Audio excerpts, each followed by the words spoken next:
15th, 2020. We are going to go ahead and open right up to a public hearing on a bond request. Doug is on the line. Okay. So, and Madam Chair, if we could pause, Vicki, if you could open the public hearing? Are you called in? Are you ready to go? Williams on the line? I don't know if anybody's on the line, but I'm called in. All right, so we're, Yes, we are. Good morning, Bond everyone. counsel's here. Great. Good morning. Good morning. This is Alex Stiles. Doug, would you like to give us a brief recitation of what you're asking? Doug, did you hear that? You'd like me to give you an introduction on what we're asking for? Exactly. That. Following the, yes, okay, well, following the receipt of any public input on the proposed project, we submitted an application and held we're holding the public hearing now, but we have published notice of the public hearing twice in the Virginia Pilot on December 1st and December 8th, and so we're fully in compliance with the federal and state requirements associated with that notice. And structurally, we're asking for the adoption of an inducement resolution, which should be in your board package. I would refer to Estelle Chan with Fairstead to talk about the project details if you'd like. That would be great. Let's just get a quick background. Good morning, everyone. I'm Estelle Chan, calling in from New York City here at Fairstead this morning. Hope everyone's doing well, and thank you very much for your time. Just a quick overview on the project, Atlantis Apartments. I'm going to speak a little bit slower because I can hear the feedback through my cell phone, so bear with me. Okay. The project is 208-unit multi-family apartment complex off Burt Neck Road in Virginia Beach. The property is currently under contract from the seller of the property, the Michaels organization. And we are on schedule to put this through a tax credit re-syndication and a refinancing with a closing targeted for the second quarter of 2021. We're putting an application in to both HUD and VHDA to obtain a Section 8 renewal contract for 206 units of the 208 total units here. That means that residents in these 206 units only pay 30% of their gross income as rent, regardless of what that Section 8 contract rent says. And then Virginia Housing will issue the tax credit upon approval of the application. We are seeking up to $39 million from the authority today for bond inducement to support the project through a Freddie Mac tax-exempt loan. Upon all these approvals and when we get to closing, the plan is to commence a pretty substantial rehabilitation of the entire project, both in-unit as well as in the common areas, the grounds, and the community building. We're estimating the scope of work to be around $70,000 per unit at this point, $14.5 million in total. The project is estimated to take about 14 months in construction duration and will end in the summer of 2022. That's pretty much a good overview of the project at this point, and I'm happy to answer any questions. Okay. And I think for the benefit of some of the newer Development Authority members, Alex, could you explain the authority's role in this? So it's not $39 million that the authority is committing to this project. We are a conduit, You were essentially. the authority is a conduit issuer. This does not represent a debt of the city or the authority. You are just empowered under the act to issue these bonds. The applicant goes out into the market and sells them. The recourse is solely to the project or to the applicant. It is not to us. So this is. And Alex, if I could carry on from that, Madam Chair, if I can carry on from that, just members of the authority, and really this is just for the benefit of the public that may be watching. This is an activity that is identified in your charter. It is one of the original activities for which development authorities were first established in the Commonwealth of Virginia. It's important to note every time one of these comes forward, there is a question that will follow, or someone will think that this is debt that the public is issuing. First, your action is just is an initial action. There is a subsequent action that is required by City Council to move forward with this. But also, it's important to note that as a conduit issuance, and I don't know that we can say this clearly enough, this is in no way an obligation of the city. This does not count against the city's debt limit. This does not count as the city's debt. This is not debt that City Council is binding on behalf of the taxpayer. This is purely a conduit issuance as outlined, as described the way that Alex just covered it. Isn't it a fundraiser sort of halfway for us? So yes, I mean, this is going back to the beginning of sort of the initial charter of development authorities, and the revenue that was generated off of industrial for development authorities off of industrial revenue bonds was how many of them paid for their operation. Now there are far fewer issuances today than there once were when, for example, we were building a lot of hospitals and things of that nature. But yes, it's important to note that this is a core component of the revenue that this body generates that then does not have to be requested from City Council. And the tie-in is it sounded like 14.5 million that's going to be reinvested in That's exactly right. rehabbing those apartments. So I think that's a benefit to How much revenue does the authority expect to get from a $39 million bond referendum? Dr. Brown, I don't know that number specifically sitting here, but Well, I don't mean the exact number, but I mean just the ballpark. I have no idea.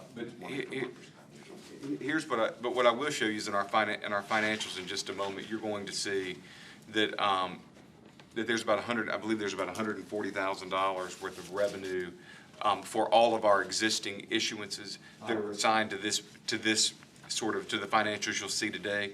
But if I can, I'd like to stop short of getting ahead of the bond attorneys and who will size the issue. But what I'll say is there is a predictable number of basis points that this authority will determine our revenue based on the size of the issue going forward. A really great program. 70,000 a door is a big number to rehab. It helps units in need to be rehabbed. That's right. That's exactly right. Take them to the next level in our community. So I mean, I'm all for it. I think it's exactly what should be done with that particular property. Redevelopment is a core component of what we do. Absolutely. And really this action is all about stability within the tax rate. I bet we haven't seen these in a long time because the rate's really low. That's right. Yeah. I think it's great. Good preservation. It's worthwhile. Do we have, because this is a public hearing, we need to open it up and see if there are any speakers from the public. Vicki, has anybody signed up? And there is no one in the room. Doug and team, is there anything else you would like to add for our consideration? Well, I'd just like to thank you for your consideration and all the assistance we've gotten from your council and city officials in putting us where we are. All right. Well, then, on that note, because we have no speakers, I'm going to go ahead and close the public hearing. Do we have any questions from members? All right, so then the chair will entertain a motion on the request for approval of a resolution evidencing the intent to issue up to $39 million in the principal amount of multifamily affordable residential housing facility revenue bonds for the benefit of Atlantis Preservation LP. We get a motion. Motion to approve. All right, so we've got a motion. Second. And a second. All in favor of that motion, say aye. Aye. All opposed, same sign. Motion carries. Congratulations. That motion has Well, been thank you very approved. much. Thank you very much. You're Appreciate welcome. your time. Thank you. All right, as it says on our agenda, I'm going to go ahead, the chair will entertain a motion to recess into a closed session pursuant to the exemptions from open meetings allowed by Section 2.2-3711A Code of Virginia as amended for the following purposes: contracts, discussion of the award of a public contract involving the expenditure of public funds, including interviews of bidders or offerers, and discussion of the terms or scope of such contract, where discussion in an open session would adversely affect the bargaining position or negotiating strategy of the public body pursuant to Virginia Code Section 2.2-3711A30. And can I get a motion on that? So moved. Second. We'll need a voice vote, Vicki. So we had a motion from Dot and a second from Mr. Strange. David Byrne, Yay. William Brown, Yes. William Brunke, Yes. Taylor Franklin, Yes. Kenny Morgan, Yes. Lisa Murphy, Yes. Joe Strange. Yes. Gunter Weisenseal. Yes.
conducted in conformity with Virginia law. Now therefore be it resolved that the Virginia Beach Development Authority of the City of Virginia Beach, Virginia hereby certifies that, to the best of each member's knowledge, only public business matters lawfully exempted from open meeting requirements by Virginia law were discussed in the closed session to which this certification applies, and only such public business matters as were identified in the motion convening the closed meeting were heard, discussed, or considered by the Virginia Beach Development Authority. Can I get a motion on this certification? Second. Thank you, Mr. Brumke and Mr. Franklin. Vicki, can we go ahead and get a voice vote? David Byrne. Yep. William Brown. Yes. William Brunke. Yes. Taylor Franklin. Yes. Kenny Morgan. Yes. Lisa Murphy. Yes. Joe Strange. Yes. Mr. Gunter. Yes.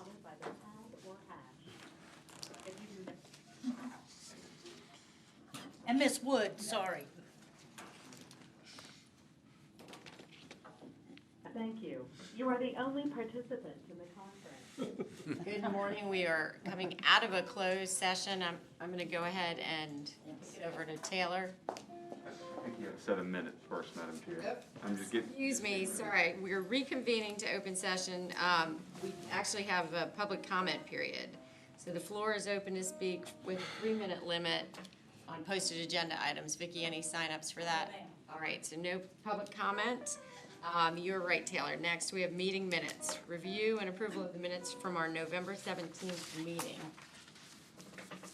Any? Approval. All right, Second. got a motion and a second.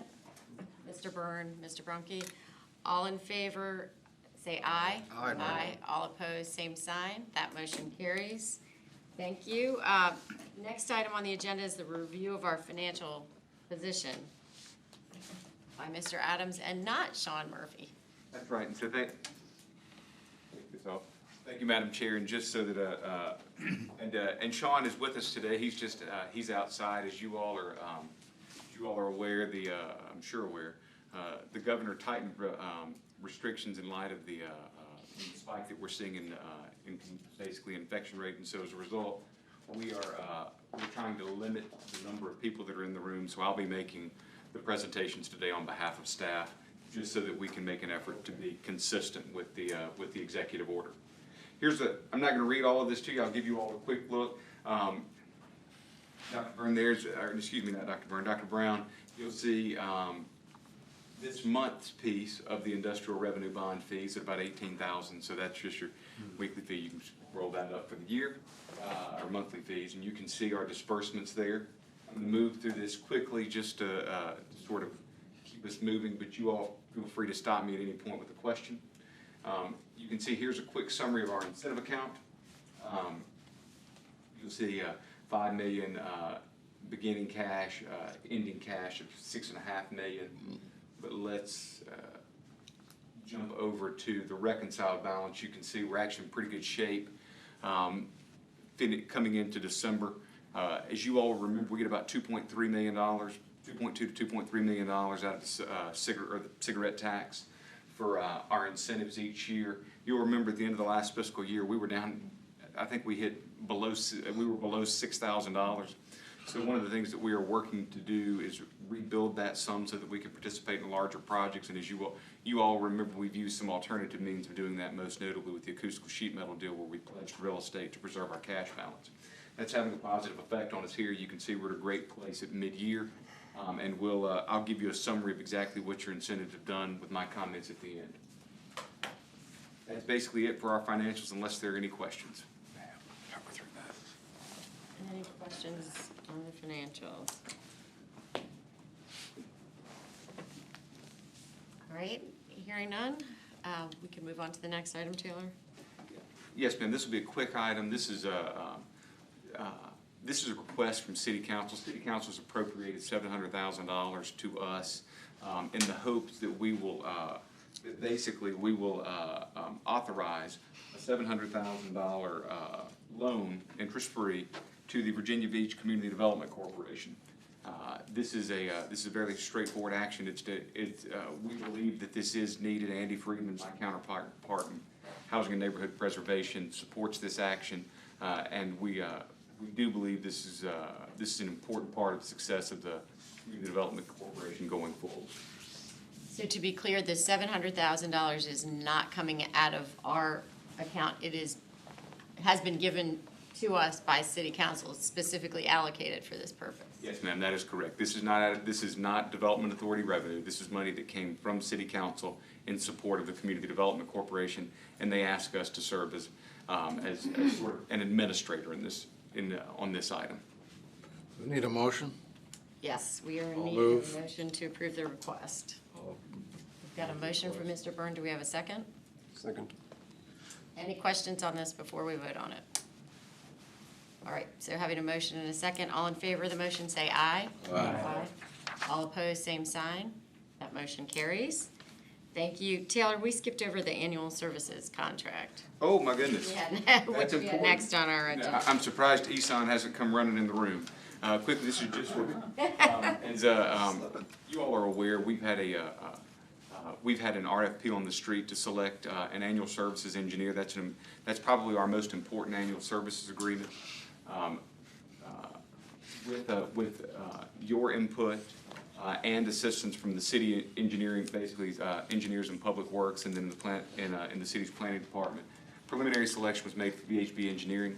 We've been able to complete those negotiations as of the end of last week. We would ask approval of that contract as it's presented. Alex has negotiated. This is consistent with the contract that you have had for engineering services for the last 25 years, with just a couple of tweaks to improve controls, and we would ask for your support of this motion.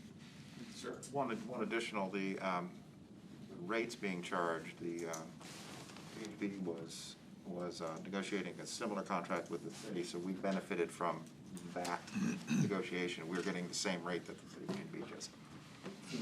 Scale for sure. That's helpful. So we're actually voting on the contract today, not just a term sheet? We got it done. We're screwing around with language that is not material in any way. Non-substantive? Correct. Okay. So you and Eson are comfortable with the rates, given that they're the same rates that the city's gotten? We are. This is a firm that no doubt can deliver.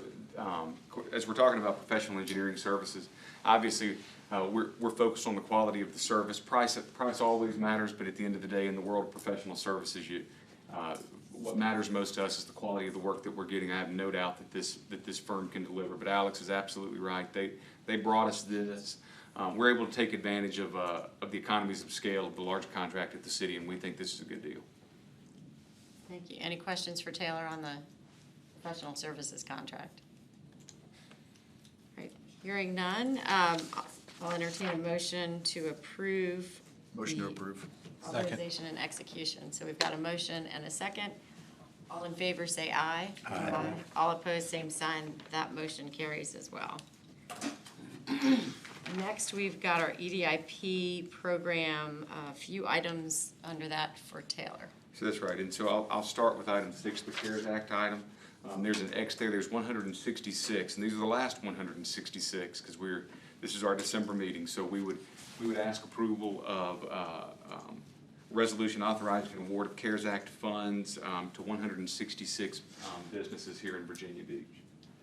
Alex, you may have some, Alex, do we have any sort of abstentions on these? I believe, Mr. Brunke has I one. cannot vote here either. IMSG is on that list as well, so I'm Okay. And, So- yeah, I was also gonna add, I've not had a chance to vet all 160 some of these, so I'm gonna go ahead and abstain from the vote on all of these at this time. In an abundance of caution. We will have letters filed with the board today. And is this the remainder of the CARES Act dollars that was allocated to the Development Authority? Most of it. I mean, this is where I would have, so another 2.5 million. I mean, yes, we've essentially exhausted the dollars. And it's important that the city has done their final reconciliation of the CARES Act. So yes, we can say this is the end of the line for our CARES Act monies that were brought to the authority. So at this point, anybody who has who's not been able to verify their amount, they will not be receiving funds. There's no opportunity for recourse. That's correct, Mr. Brunke, but what we would mention to those members of the community, those businesses, is the city also recently appropriated funds to LISC, an organization that's operating here, and we would encourage any businesses to still go to vbrelief.org, where there's still an opportunity to receive these funds. And what we're excited about here is LISC, not as a public agency, I have to, in every program that we build, I have to build all of the sort of safeguards that a public agency has to have to ensure fairness, basically, but also to ensure that everyone is treated exactly the same. That often results in a more difficult process to achieve and administer. The great thing about LISC is LISC has the freedom to right-size the information requirement for the size of the award, where that is more difficult for us as a public agency. So I do think that there'll be a straighter forward road and an easier road for businesses that are seeking these funds, working through this new protocol. But yes, this is the end of the road for us. Thank you.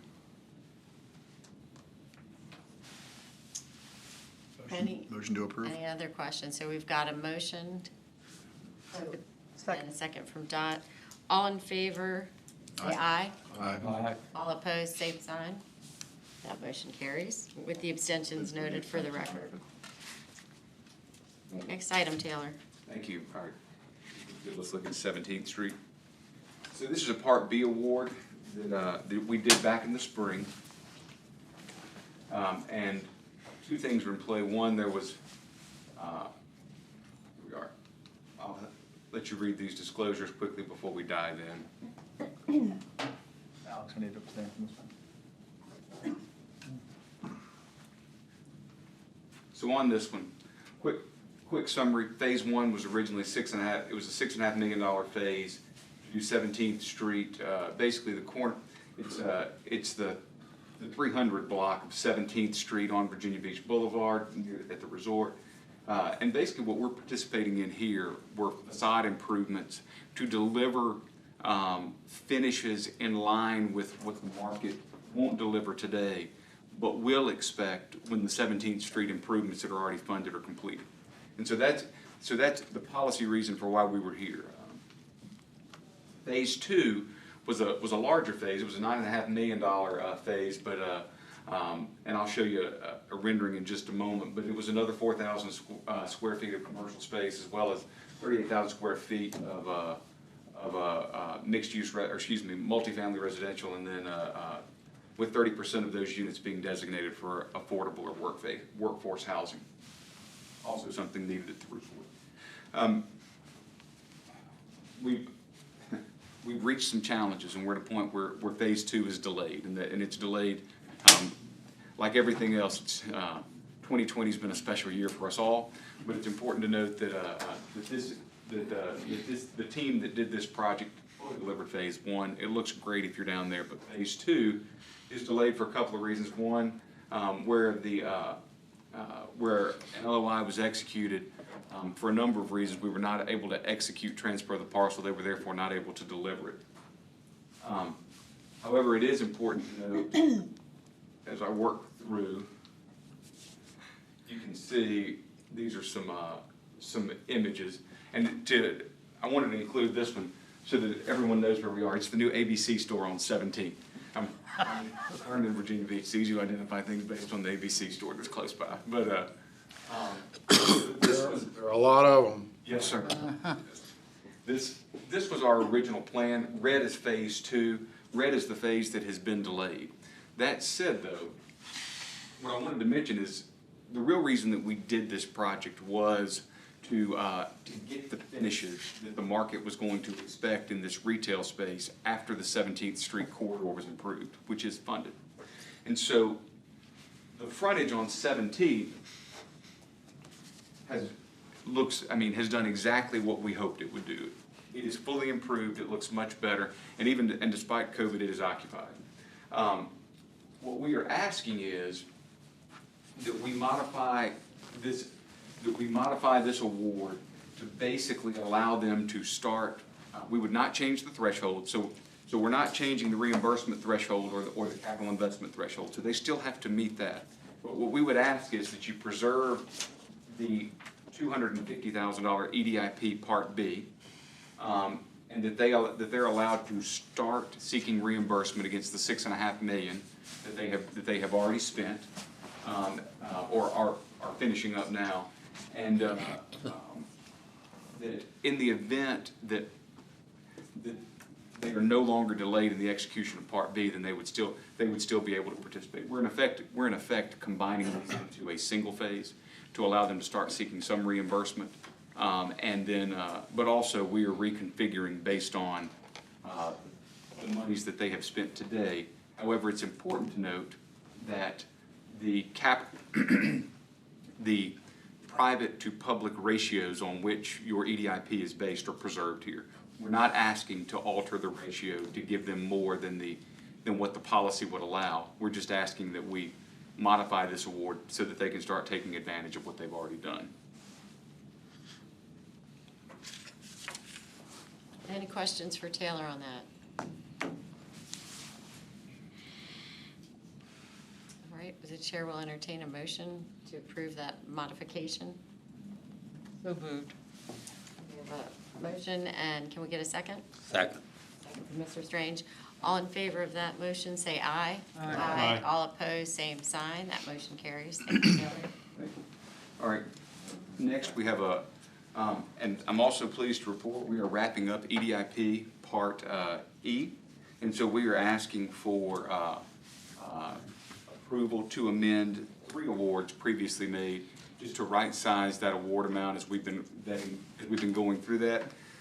The reason this action is important is following this meeting today, we actually have our closeout audit with Lyndon Ramirez, the city auditor. And I think once that is complete, we will close EDIP Part E, and along the way, I just want to say thank you, because the impact that you all have had, where I will admit building this program from the ground up was somewhat clunky initially. Once, with the subsequent action that you all took to use the recapture agreement to expedite payment, we've been able to advance this money quickly, and it's made a real impact in our community. So thank you for your support here. We would ask for amendment to these 3 so that we can wrap up the program. So moved. And this is an amendment to clarify amounts, et cetera. That's right. So we're correcting it, an intended use, correcting it, and upon audit, excuse me, an audit, we found basically an incorrect amount, and we're able to write this one up to a higher amount, and then same for Sakura Poke Bowl. Okay. And for the record, since I abstained the first go-round for indoor skydiving and Sakura Poke Bowl, I will be abstaining from the vote on the modifications to those as well. Any comments from any other members? Motion to approve. So we've got a motion from Mr. Franklin. Second. And a second from Mr. Brumke. All in favor of that, say aye. Aye. All opposed, same sign. That motion carries. One last open session item for me, and this is a fairly straightforward EDIP Part C request from EDIP Part C, as you all remember, is our APZ1 provision. So where certainly there is employment that will come, increased employment that will come with this request, we don't consider jobs in EDIP Part C. So that's just something to remind you all. As part, our APZ1 provision is based on capital investment only. Here are the disclosures.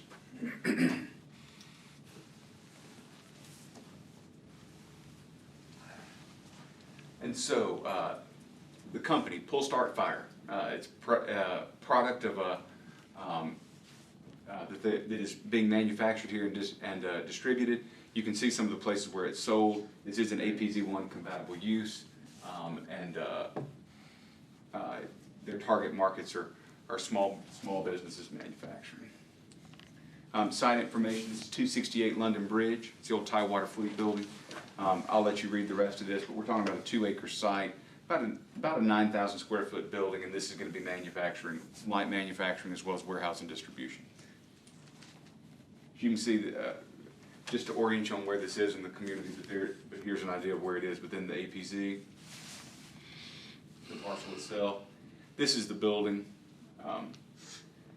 And so here, this is not by any means a large deal, but remember, an important thing about APZ, about the APZ1 is we are not using your investment dollars, we are using the APZ1 dollars that were allocated, and we've got just over $1 million, about 1.7 million left in there, if I'm remembering correctly. And so you can see a real estate investment of 1.4 million, FF&E of 140,000, machinery and tools of 100. So we're about $1.7 million total investment here. The big thing that we're doing here, though, is it's a building that's vacant that will now have activity in it, and that in and of itself, of course, has value to our economy. Also, we're not talking about the jobs that comes with this one, but there are new jobs to market associated with the project. Our request, based on the fact that we're talking about a $1.7 million project, is for a relatively small EDIP of $20,000. This is one where you all will remember, I promised to you a year ago that I wasn't going to bring you small awards. I wasn't going to bring you small projects anymore unless there was real value to them. And in this one, we believe that where this is a small project, we do believe that there is value here because, one, we have a building that's going to be filled. It is right-sized for this business, and also this is a true manufacturer. This is not us trying to wedge in a small award so that we can make an announcement. This company is making a product here in Virginia Beach and distributing out of market, and so we believe that it is warranted consideration. Thank you, Taylor. Do we have any questions for this EDIP Part C award? Sounds like a good project, and we're able to backfill an empty building, which is excellent. All right, the chair will entertain a motion to. I need a motion and a vote on that, Madam Chair. I'm sorry. Yeah, no, I was going to say the chair will entertain a motion to approve the request. Oh, thank you. Sorry. Motion to approve. So if it's got a motion and a second, all in favor of that request, say aye. Aye. All opposed, same sign. That motion carries. Administrative information, before we go into closed session, any comments or questions from any members? I know we've gotten a request and there was some commentary on our ability to go to virtual meetings given where the Commonwealth is with the COVID virus, and frankly, given the fact that now Planning Commission and Council are going to virtual meetings, can we address, I know from Alex, this is an item that requires a change to our bylaws. Can we do that consistent Are they with fully virtual, with council direction? and planning? No. I don't believe fully, and they haven't figured out closed session. Yeah, that's the challenge. I think planning for next month is fully virtual. They just, And Madam Chair, I don't mind sharing with you all that there is a request from the city manager's office that we strongly consider a virtual meeting consistent with what council and other appointed bodies are doing, at least through the end of the shutdown, or the end of the, not shutdown, but the executive order. so that would basically be through the 3 end. months, which should be all fine. The governor's current order expires January 31st. January 31, So yeah. it would, So the question is, do we, since it's a bylaw issue, do we have to then come back and vote on it? So we've got it's a bit of a challenge. a bit of a challenge. We could assemble a quorum to come in for that sole purpose. Have 5 minutes and then have a virtual meeting the next week. January. If that's something you guys want me to pursue, we'll put it down on paper. Well, and it sounds like the city manager's office wants us to pursue that. And this is really, as I understand it, and I should note, I've not spoken with the mayor on this topic specifically, but as the mayor is encouraged, basically has established that council will be remote through the end of this executive order. There's some thought that we should take all of our appointed bodies sort of in the same direction. And so yes, I mean, it's a request from the manager's office. We don't have any meetings till after January 3rd. So that's the issue. So we would have to special call a meeting so that you could change your bylaws, which means we have to pull 6 of you together. We only have 1 meeting scheduled in January, so it's, So we'd have to have a We pre-meeting. have a meeting anyhow. Well, I think that was, so yeah. Decide you can't meet. going beyond. A lot going on. Right, that's true. I mean, we could do it in January for beyond January. Well, that's true. So Alex and I can have it ready for the January And agenda. we can commit to having your agenda as streamlined as possible. So you won't get a. Just have a virtual option. It's, the problem is that the way the law is written, you can't, you can you can observe the meeting virtually, but you can't vote. So we Participate. can't actually do anything. And so it has to be an all or nothing virtual, right? Everybody has to be virtual or no one? No, I'm not sure the answer to that. Okay. I know council was having some people who were participating remotely and others who were participating remote, but. But I think it's safe to say, here, if you all are okay with it, Alex and I can work on this between now and your January meeting. We can come back with a proposed revision. And we can talk to Chair and Vice Chair.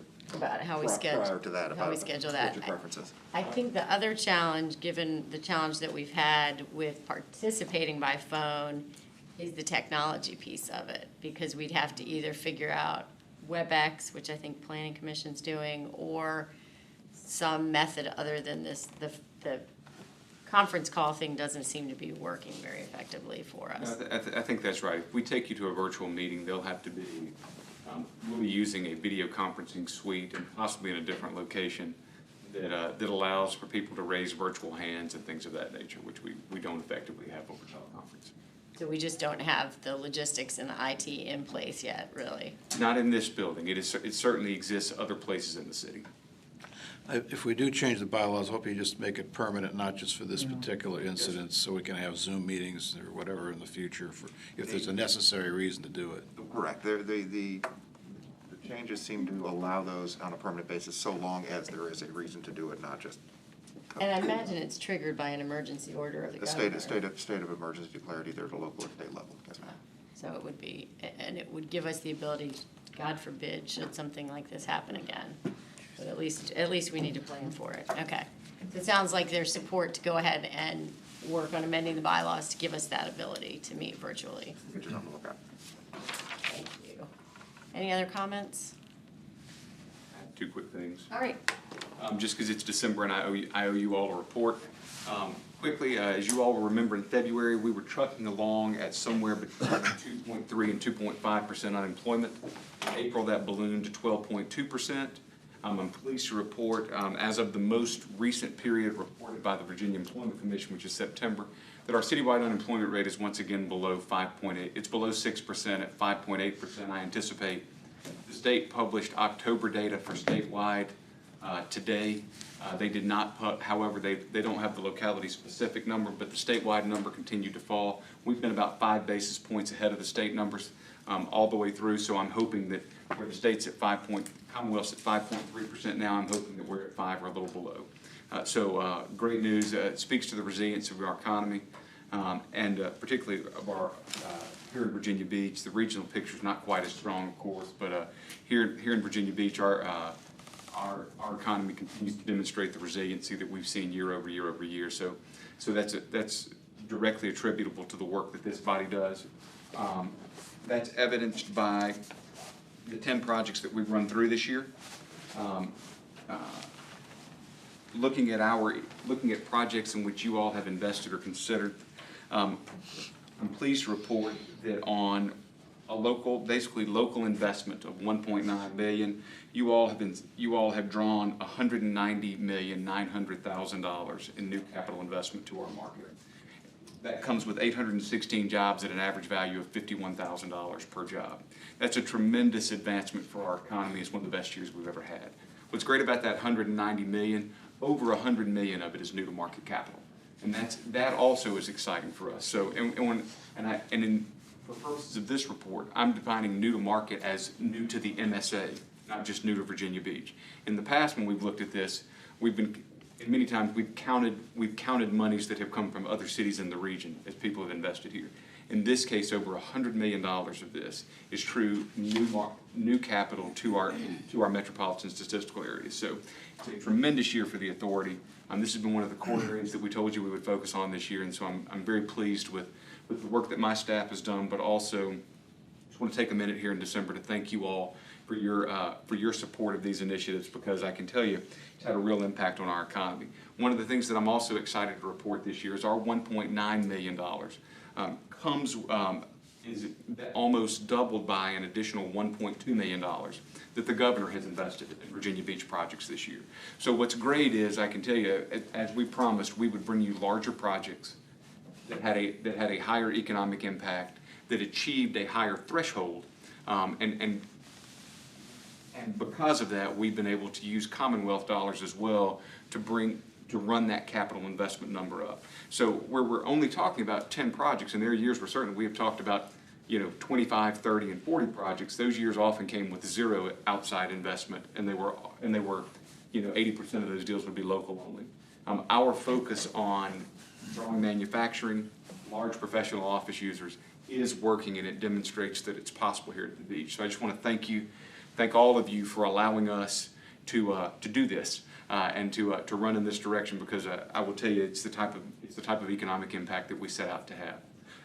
One more quick data point. As I mentioned, our unemployment rate, something that is both a challenge and an opportunity for us. Our workforce participation is off a little bit from the spring, as you would expect. So our labor force at its highest point this year was in March at 236,000. As of September, we're at 227,000. So we do see that labor force participation is off by about 10,000 workers. And so for us, that is a challenge in the sense that it means that there are people that were gainfully employed or seeking employment that are sitting out now. But it's also an opportunity for us, because it means that there are potential employees out there. There are people who have been employed, gainfully employed, or gainfully looking for employment in our economy that are still here because our population is unchanged, that we can tap for future projects. So a challenge and an opportunity, but important as we're talking about economic data. We do again have the lowest unemployment rate in the region again, and it's important to note that our labor force is more than twice the size of any other labor force in the region. So these are all good numbers for you. The last thing I will mention, which is unrelated to those economic statistics, relates to a large project that we're working. It's the Atlantic Park project, and it's commonly known as the Dome Site project. You all will remember last month I mentioned that we were near the end of the monies that you all had allocated for surveys. That project is continuing on. We are working through two large items with entities that are outside of the project. I do anticipate that a request for approximately another $350,000 is coming from to continue working through that. And Alex, if I'm not mistaken, these are the same type of items that we've had in the past, where they're surveys, appraisals, things of that nature. But just as we're talking about a upwards of $300 million project, this is just, we don't have the luxury of being wrong in our due diligence on a project of this size. So we would just want to make you aware of that, the fact that report is coming in January, and just let you know that that's right. And as far as status, then, the project is moving along as expected, as anticipated? It is, which is great. Again, despite the year that we have had, the project is still alive and well and moving forward. And Alex is involved in those weekly meetings, and as well as my boss, Ron Williams. And the project is progressing and is very much alive and well. It's good to hear. Well, Taylor, I think you've done an excellent job in what's been a very difficult year, but a critical year, really, for our community. And I commend you and staff and Alex for working so hard to really keep things going despite the difficult circumstances we find ourselves in at this point in time. Thank you, Madam Chair. Yeah, I want to echo what Lisa said. I think you've turned this organization into a well-oiled machine. You're doing a great job, you and your team. Be proud of the work you've done. Thank you. Very much appreciate that. Very much so. And we should, normally in December, we don't have a sit-down meeting because it's the month that we have our a party where we show our appreciation for all of the businesses that have chosen Virginia Beach as their home. And we would like to say thank you to all of the businesses who have invested in our wonderful city, and hopefully we'll have the opportunity to formally thank everybody in a party setting sometime in the future. It's to be determined at this point. You know, like everything else, we're in uncharted territory, but doesn't mean that we don't appreciate all of the businesses and their investment and their, the opportunities that they provide our citizens. So thank you. And thank them if any of them are watching. That's all I have. All right, thank you, Taylor.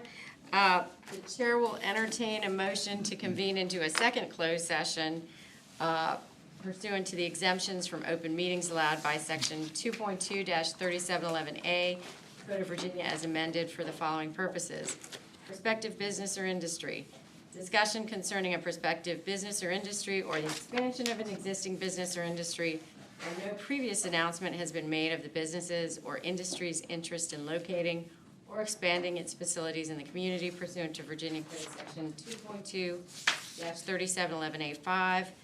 Publicly held property, discussion or consideration of the acquisition of real property for a public purpose, or of the disposition of publicly held real property where discussion in an open meeting would adversely affect the bargaining position or negotiating strategy of the public body pursuant to Virginia Code Section 2.2-37A3, or 3711A3.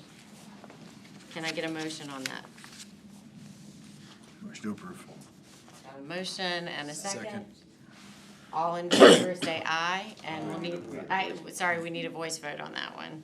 Vicki? David Byrne, Yay. William Brown, Yes. William Brunke, Yes. Taylor Franklin, Yes. Annie Morgan, Lisa Murphy, Yes. Joe Strange, Yes. Luther Weisenseal, Scott Wood. Yes. Thank you. Let's wait for